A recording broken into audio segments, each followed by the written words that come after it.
Olá, pessoal, tudo bem com vocês? Espero que todos vocês estejam bem, que todos vocês estejam em paz, tá?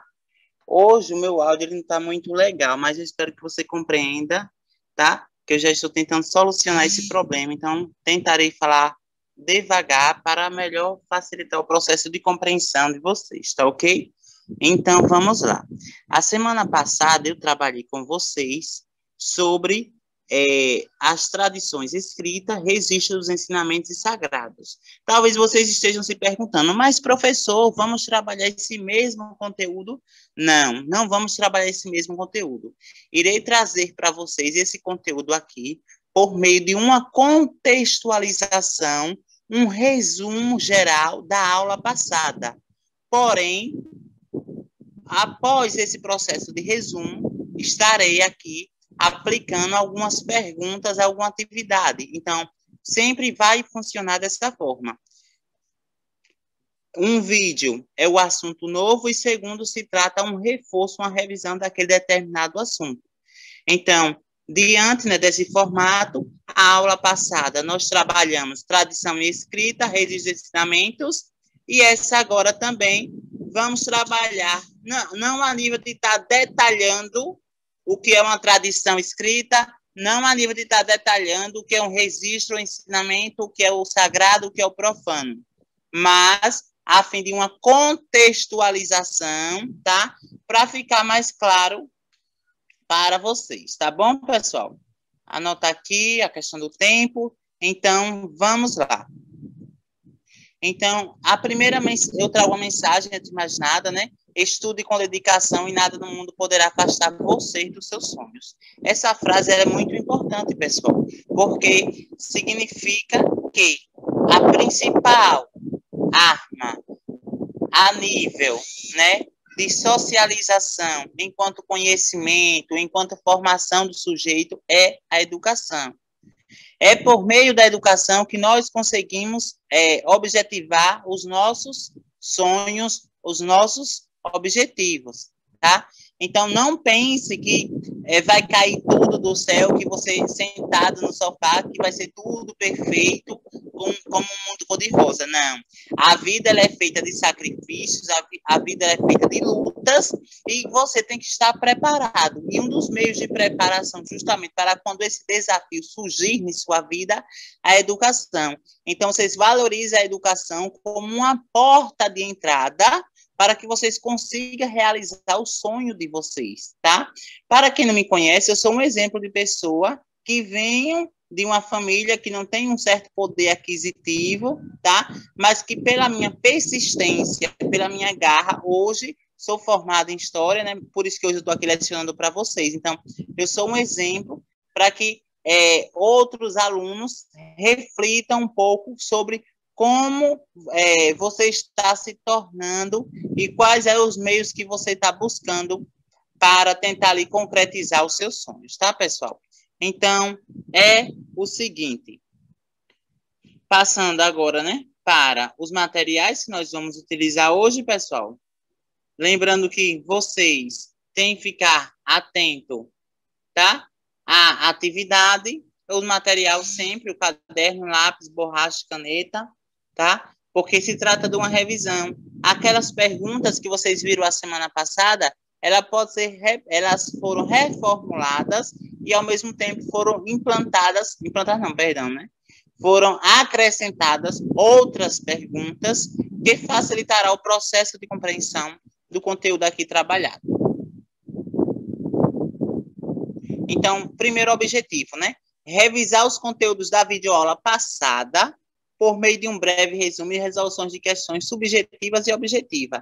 Então, hoje nós temos perguntas objetivas. O que são perguntas objetivas? Numa linguagem mais popular, é aquela de marcar X. E as perguntas subjetivas, pessoal, é aquelas perguntas que vocês terão que escrever, tá? Então, as questões objetivas, eu estou respondendo aqui com vocês. E a subjetiva, eu passarei no final da aula. E o segundo objetivo é reconhecer e valorizar a diversidade de textos religiosos escritos textos do budismo, cristianismo, espiritismo, hinduísmo, islamismo, judaísmo, entre outros. Nós estamos trabalhando a formatação, a estrutura. O que é o budismo, o que é o cristianismo, o espiritismo? Não. Nós estamos trabalhando, desde a semana passada, pessoal, aqui, quais são os textos escritos que pertencem a essas religiões. Lembrando que se tratam de religiões monoteístas. O que é religiões monoteístas? Que acreditam em um só Deus. E outras se tratam de religiões, o que, pessoal? Politeístas, ou seja, que acreditam na existência, tá? E na vivência de diversos deuses. Lembre do respeito. Tranquilo? Então, nós estamos trabalhando os textos que estão presentes dentro dessas religiões, textos esses que, como você já sabe, foram passados de geração em geração, por isso que diz tradições, tá? Tradições de documentos escritos, ok? E existe essa diversidade, e essa diversidade está atrelada, sobretudo, à valorização da cultura dos nossos antepassados, tá ok? Tranquilo? Então, vamos lá, né, pessoal? Vamos lá. Aí eu trago aqui, revivando o que a gente trabalhou semana passada, o conceito de tradição, porém com outras palavras e um novo sentido. Tradição é a transmissão de costumes, comportamentos, memória, rumores, crenças, lendas para as pessoas de uma comunidade, sendo que os elementos transmitidos passam a fazer parte da cultura. Então, não é somente a questão dos documentos escritos que é entendido como tradição, né? Tradição é um conjunto de fatores que estão dentro do aspecto da cultura. Não se pode trabalhar ou tradição sem mencionar a cultura. Existe a cultura, que é um campo mais amplo, e dentro da cultura existem as tradições. Dentro das tradições existem os costumes, memórias, rumores, crenças. Tá? Então, é essa tradição que foi passada de geração em geração e que está presente nos dias atuais.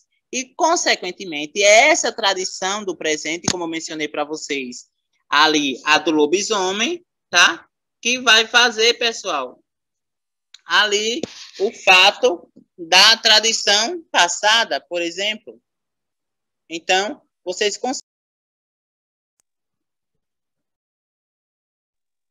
conseguem perceber, pessoal, como a tradição ela sempre se fez presente em diversos momentos da história, ok? Então, automaticamente, futuramente, a tradição estará, sim, ainda na sociedade. Claro, né, que ainda algumas delas caem em um processo de esquecimento, mas que esse processo de esquecimento é resultado também da própria ação do ser humano. Então, lança aí essa reflexão acerca da palavra tradição. Palavra tradição, tudo aquilo que é passado de geração em geração. Tradição é somente o aspecto da cultura? Não.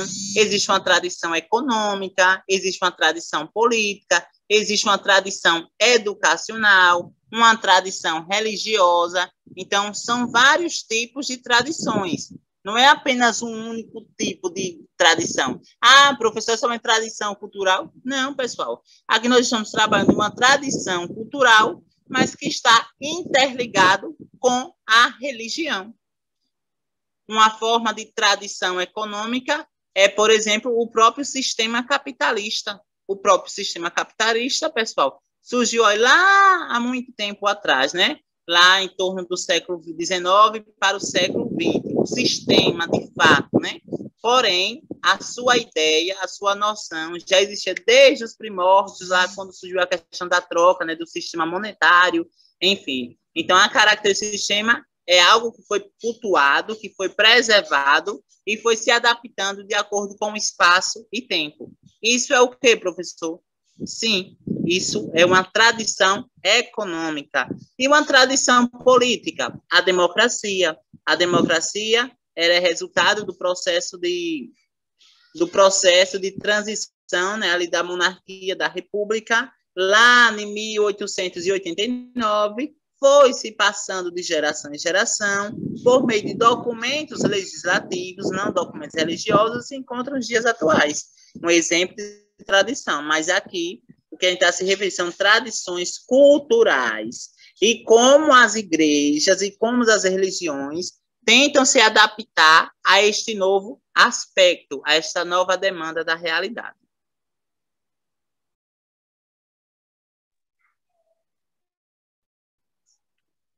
Aí, documentos sagrados e escritos, né, pessoal? Documentos sagrados e escritos. Vejamos aqui. Os textos escritos. Lembra o que eu falei para vocês? Os conteúdos encontrados nos textos sagrados são variados. É difícil descrever no que consiste cada texto de uma forma geral. Por isso, vamos conhecer alguns textos sagrados e um pouco do seu ensinamento. Então, se eu fosse parar para falar aqui o que, de fato, cada documento religioso aborda, eu iria passar meses e mais meses aqui, porque eles são variados, ali está acumulado diversos ensinamentos ao longo da história. Não vai ser somente em uma tarde que eu vou estar explanando aqui para vocês, ponto a ponto, tá bom? Então, vejamos. Reveremos os tipos de documentos sagrados. Pessoal, isso daqui já foi debatido na aula passada. Estou fazendo aqui um processo de recapitulação sobre o que nós já trabalhamos aqui, para que vocês possam, daqui a pouco, responder as perguntas, tá? Então, Vedas, lembra que eu expliquei para vocês o que era Vedas? Era um documento religioso que estava ligado a quem?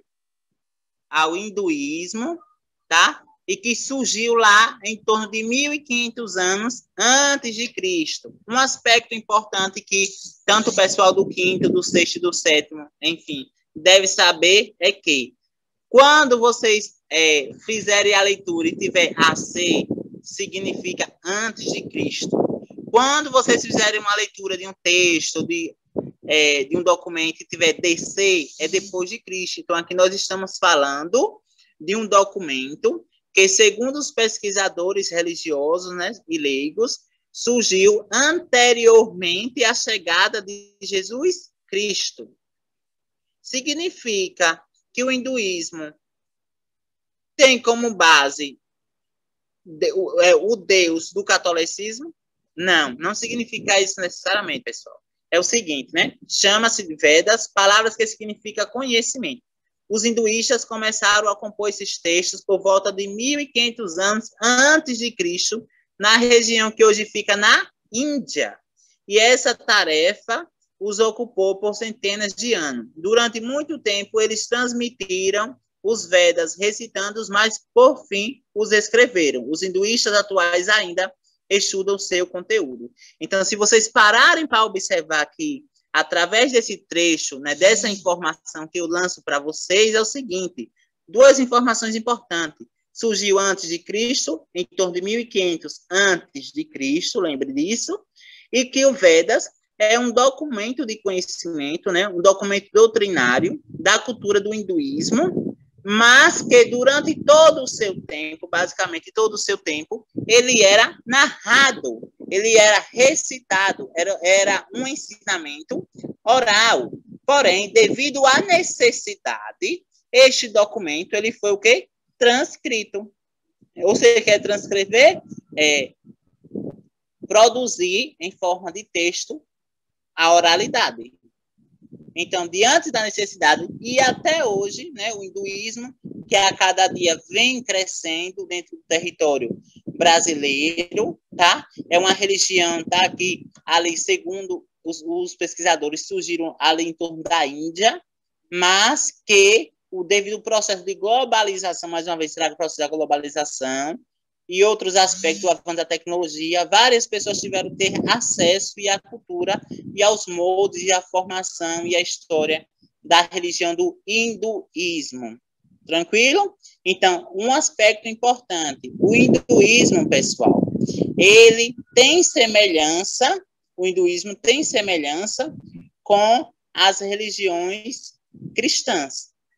São formas diferentes de venerar e de cultuar seus deuses. Mas tem pontos de semelhanças que devem ser levados em consideração, como, por exemplo, a própria necessidade de transcrição, a própria necessidade de um documento escrito. É um ponto de semelhança. Então, se vocês colocarem aqui, trazer a religião do hinduísmo e a religião do candomblé, vocês vão perceber que tem uma grande distinção, uma grande diferença, porque o Vedas é um documento, né, que registra, documento escrito. Já dentro do candomblé, não existe um documento específico para registrar os acontecimentos e fatos. Dentro do candomblé, existe o que é, pessoal? A tradição oral. Então, a Tora, né, é um texto que conta desde a história da criação do homem até a entrada do povo judeu na terra de Israel. O Rabino explica ainda que Tora é um guia prático para os judeus, possuindo 613 mandamentos. Através da palavra da Torá, que significa ensinamento, os praticantes do judaísmo podem aprender como agir em diversas situações. Primeira característica que eu trago aqui para vocês, e retornando o que nós já debatemos, o judaísmo é uma religião monoteísta. Já deixa claro aí para vocês. Tá? Assim como o islamismo e a religião muçulmana, né? Na verdade, a religião muçulmana que está interligado com esse aspecto também. Então, consegue perceber que o Torá é um ensinamento, é resultado de um processo de ensinamento, e esse processo de ensinamento ocorreu de forma diferente do Vedas. Já se trata, por exemplo, aqui de 613 mandamentos. Se a gente for observar dentro da ideia do cristianismo, dentro da Igreja Católica, é 10, fora outros ensinamentos, claro, né? Mas mandamentos são 10 dentro da Igreja Católica, né? Amar Deus sobre todas as coisas, não tomar seus também vão, guardar as minhas festas, honrar pai e mãe, não matar, não furtar, não levantar falsos testemunhos, enfim. Mas o Toras tem uma expansão maior. Tranquilo? Não significa que é o mais importante, mas se tratando, né, de informação e a respeito, né, de mandamentos, né, 610.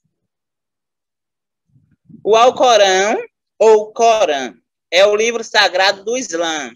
Os muçulmanos creem que o Alcorão é a palavra literal de Deus, revelada ao profeta Maomé ao longo de um período de 23 anos.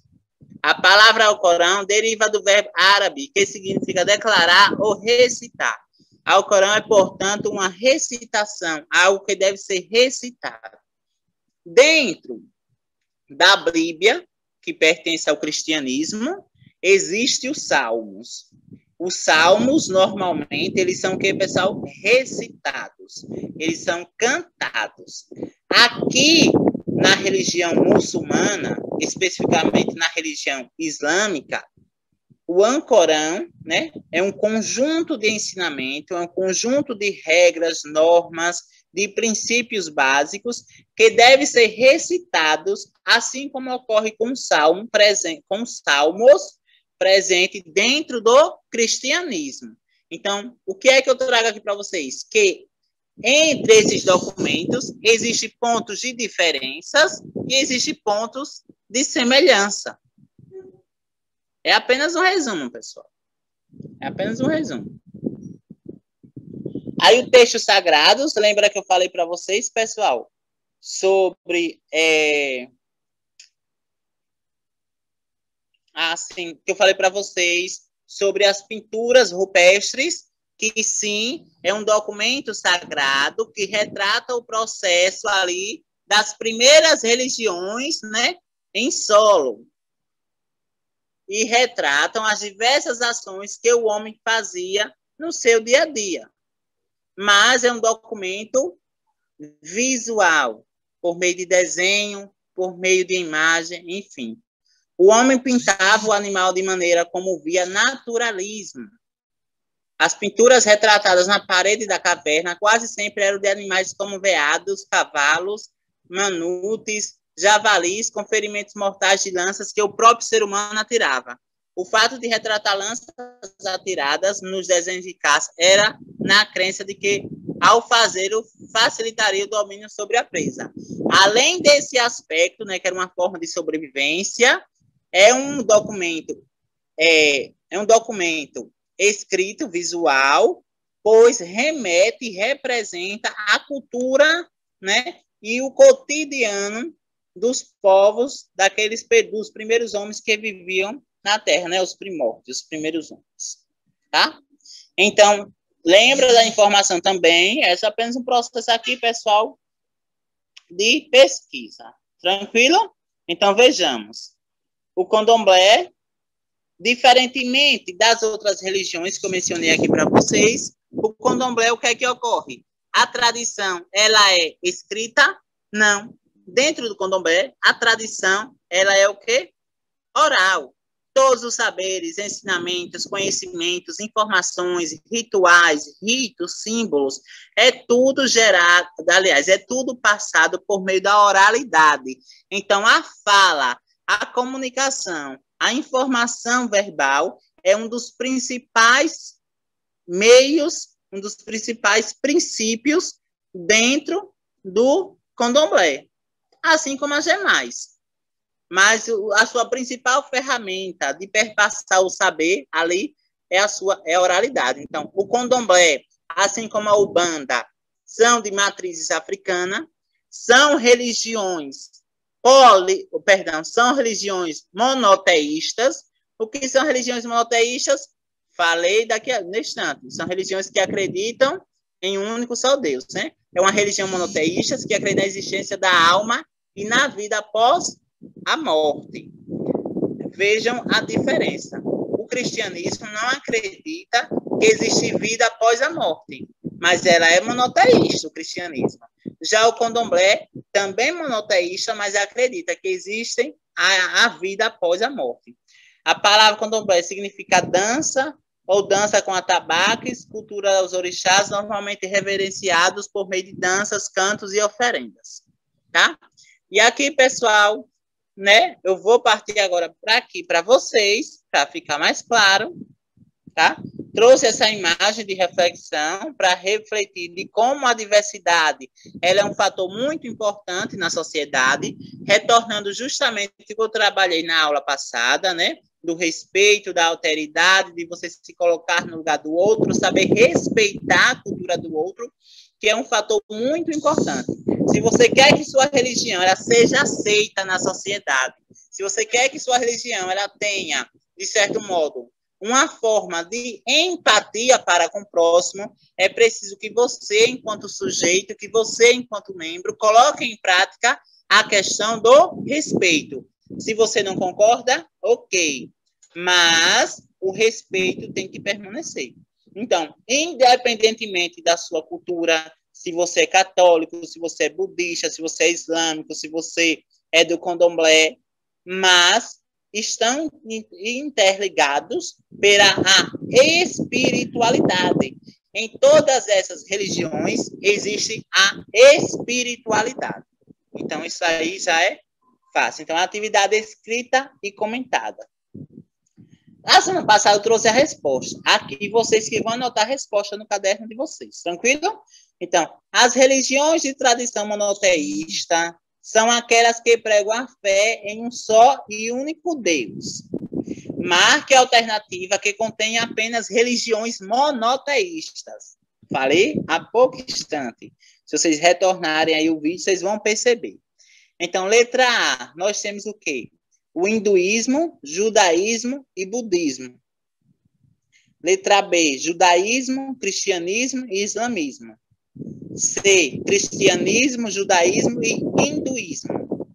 D, religiões afro, budismo e judaísmo.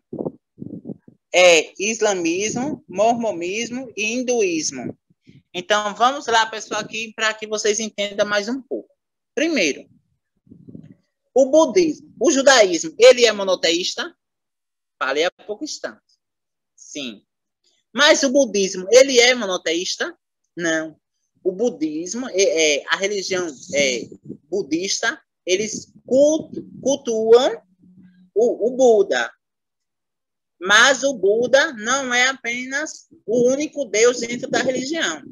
Existem diversos deuses dentro da religião budista.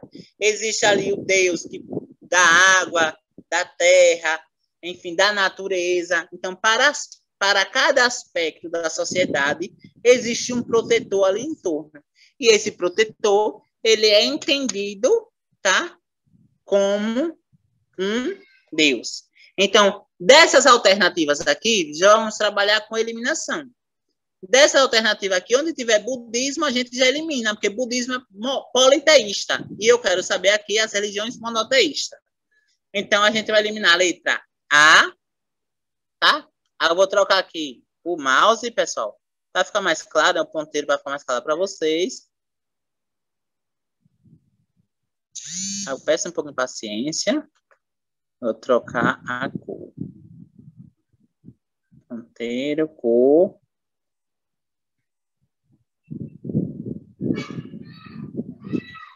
Botar um.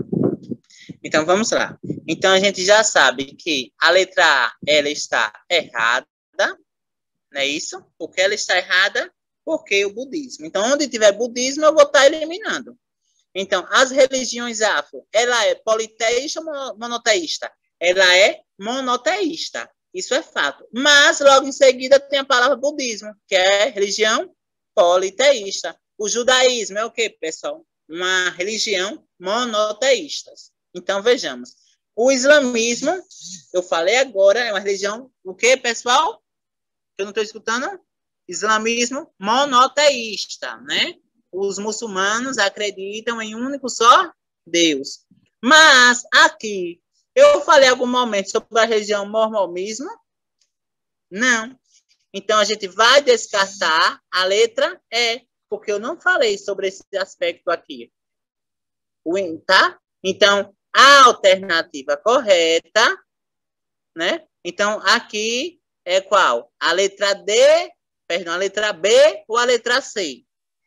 Qual é a opção correta na opinião, de acordo com o que nós estudamos? Vamos analisar. Judaísmo, a gente sabe que ele é o quê? Monoteísta. Mas o cristianismo, ele é também monoteísta. O cristianismo, monoteísta, o judaísmo, monoteísta. Isso diferencia esses dois aqui. O islamismo e o hinduísmo. O hinduísmo, ele é monoteísta? Não, pessoal. O hinduísmo, ele não é monoteísta. Ele também tem características, pessoal, de politeístas. Então, a opção certa, tá? É a letra B. Vou até marcar aqui, ó. A letra B é a nossa opção correta, tá? Vocês vão escrever aí e vão copiar no caderninho de vocês. Tá. Então, questão 2. Os textos sagrados registram. Opção A vida íntima dos adeptos da religião, os costumes e códigos morais das religiões, a vida íntima do líder religioso. Eu quero saber o que esses documentos escritos que nós trabalhamos aqui nessa aula, na aula de hoje e na aula passada, o que é que esses documentos registram? Eles registram a vida íntima dos adeptos da religião? Não, pessoal, né? Então, a gente já elimina aqui, quem? A alternativa A. Entre a B e a C, os costumes e o código moral das religiões, tá fácil, né? Eu já vou aqui já de cara que a letra B, porque a vida íntima do líder religioso, então não é um documento basicamente sagrado e coletivo, onde o bem maior é o mais importante, né? Vida íntima do religioso, enfim. Então, para quem acertou, parabéns. Vai ganhar o quê? Parabéns. Alternativa B. Os textos sagrados registram os costumes e o código moral das suas religiões. O cristianismo, a Bíblia, tá? Retornando aqui, né, para não me atrapalhar, para não passar essa vergonha aqui, o Alcorão registra, né, as normas do islamismo. O Tora registra os ensinamentos do judaísmo. É melhor passar, né, do que passar essa vergonha. Então, vamos lá, pessoal. De acordo com o que estudamos, marque V para verdadeiro e F para falso. As tradições sagradas surgiram no Brasil posteriormente à chegada dos portugueses em 1500. Desde então, vimos a prática do respeito e da tolerância. Essa opção é o quê? V ou F? Analise aí. Pessoal, essa opção é falsa. Por que, professor, é falsa? Vamos analisar aqui. Sabe por que é falsa, pessoal? Porque as tradições, as pinturas rupestres, elas já existiam anteriormente à chegada dos portugueses no Brasil. E as tradições religiosas, elas já existiam, os povos nativos tinham tradições religiosas, tá? O modo de como eles cultuavam seus deuses, eles eram politeístas, então eles tinham sim a tradição religiosa. E com a chegada dos portugueses, teve respeito? Não teve respeito não, pessoal, pelo contrário. Começou ali o processo de catequização, né, e das missões jesuíticas que transformaram de forma forçada esses índios em católicos, no caso, em cristãos. Então, a primeira está errada. Os documentos escritos é um dos meios de salvaguardar memórias e saberes dos nossos ancestrais, os quais retratam o cotidiano de um determinado povo. Trabalhei isso aqui na aula passada, inclusive eu trouxe até um trecho da Bíblia, né, sobre a questão do empréstimo, sobre a questão do juro, né, que retratava uma prática comum daquele povo. Então, essa opção aqui, pessoal, a gente marca como verdadeira. A tradição oral, assim como os documentos escritos, assume um papel importante, pois fornece pela narrativa ensinamentos e crenças que foram passadas de geração em geração. Dessa forma, tem a mesma importância que a tradição escrita. E aí, pessoal? A tradição assume um papel importante? Sim. Concordam? Porque ele tem o mesmo valor, né, moral, ético, religioso, que as tradições escritas. Quem marcou verdadeiro está correto. Eita, vê bonito, viu? Massa, velho. Então, a Bíblia, o Tora e o Corão são exemplos de documentos escritos que pertencem às diversas religiões de base politeísta. E aí, pessoal? Essa questão aí, eu vou dar uma bala para quem acertar. Vai ser muita bala, né? Não, brincadeira, viu, pessoal? A Bíblia, a Tora e o Corão são exemplos de documentos escritos que pertencem às diversas religiões. Até aí está correta. Porém, a base dela não é politeísta. Tá? A base dela não é politeísta. Pelo contrário. Ela tem base o que, pessoal? Só botar o M aqui, né? Monoteísta. Então, essa opção aqui, ela é o que, pessoal? Falsa. Quem marcou falsa, parabéns. Professor, mas a Bíblia, ela é monoteísta. O Tora, o Corão, sim, são monoteístas. Mas eu disse aqui abaixo que as religiões de base politeísta. Né? Então, aqui, essa opção está errada. E a última questão, né? Já está acabando nossa aula. Sobre a cultura do candomblé, responda, né? Ou em seguida julgue em verdadeiro ou falso. No candomblé, a crença nos orixás e nos espíritos de seus antepassados marca a vinda dos negros escravizados para o Brasil. Eles trouxeram consigo suas crenças e suas tradições. A Umbanda é uma religião tipicamente brasileira. Relaciona-se com os ancestrais indígenas, preto velho, ciganos e etc. Costumamos classificá-las como uma religião pertencente à matriz africana, pois também cultua alguns orixás. No entanto, ela é bastante sincrética e fortemente brasileira, nasceu aqui. Verdadeira ou falsa? E aí, pessoal? Pessoal, é o seguinte, essa informação eu trouxe na aula passada, que é um processo de recapitulação, tá? Pessoal, quem marcou a opção verdadeira está correto, corretíssimo. Tranquilo? Porque a cultura do candomblé, ela surgiu, claro, né, de matriz africana na África, porém que com o processo de colonização, os negros trouxeram consigo as suas práticas e em um outro processo de miscigenação em contato com os povos nativos, né, com os portugueses, né, formou aí essa cultura afro-brasileira. Então, e já a Umbanda não, a Umbanda tem uma mistura mais intensa e que, inclusive, alguns historiadores defendem, né, sociólogos e antropólogos defendem que a Umbanda ela tem, sim, raízes brasileiras. Então, pessoal, foi um prazer enorme a aula de hoje, tá? Espero que vocês tenham gostado, que vocês fiquem em paz, fiquem bem. E eu trago justamente uma mensagem, é do Papa Francisco, mas não significa aqui que eu estou levantando bandeira de religião A, de religião B. É apenas a mensagem, o ensinamento e a reflexão que ele nos lança, né? Nossa vida é um caminho. Quando paramos, não vamos para frente. Então, cabe a você fazer suas escolhas. E essas escolhas é que irão refletir no futuro. Ah, professor, você é muito persistente. Sim, tenho que ser persistente, porque quer queira que não, estou lidando com sonhos, estou lidando com crianças, com adolescentes, com jovens que acreditam em dias melhores, tá? Então, tudo isso, pessoal, depende de vocês. Do mais, espero que vocês tenham gostado e até a próxima aula, pessoal. Valeu, tá? Fiquem bem, fiquem em paz.